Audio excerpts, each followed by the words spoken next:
Guys, ayan, nagkano na naman po si Madam Poris. What's up, what's up? Gusto niya na naman guys ng healthy food. So, imbis na sa usawan, beblend daw namin para mas masarap lusin is labas yung mga nutrients and vitamins. Pinokatis labanos. Let's go guys.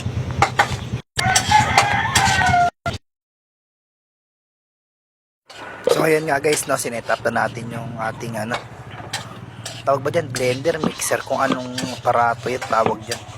Basta pang giling yan, alam ko eh. Pwede sa meat, pwede sa gulay, pwede sa etc. Kaya naman tingnan natin. Mas maganda pala dyan yung di mo nagagamitin yung dalawang linya, yung isang linya lang, yung mild lang. Hindi siya durog na durog, yung durog lang. Pag durog na durog, para medyo nangunguya-nguya nyo po.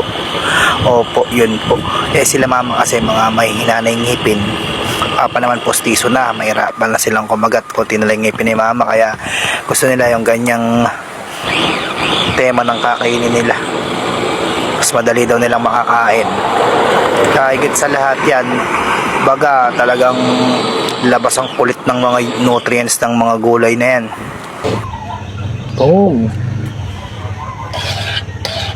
Try nyo rin to guys.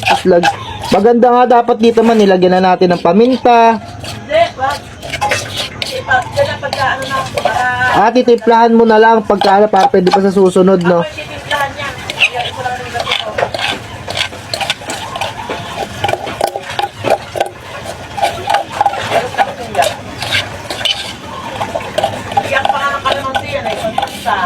Pagka yung gagamitin lang siguro, marami to eh.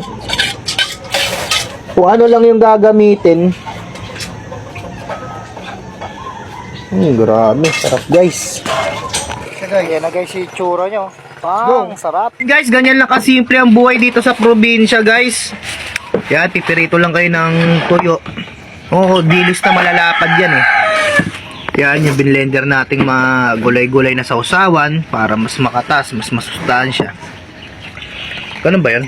Mas masustansya? Hindi naman, parang basta, yun kasi na kamo, ando na yung lahat. ang nanay ko, tatay ko, wala nang mga ngipin. Yun ang naisip gawin. Yun daw ang naisip gawin ni Madam Poris.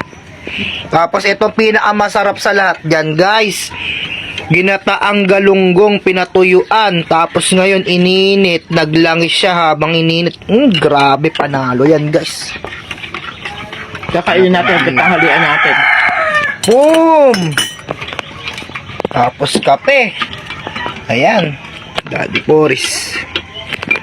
Walang kare-reaksyon sa mundo. Ano man ang mangyari, ganyan na yan. Ganyan lang yan, no? Pag sumala sa Itbulaga yan eh. Diba, mga contestant doon. Atay, masaya ka ba? Opo. Pero guys, kain na tayo. Ano na sinasabi ni Madam Poris? saan banda?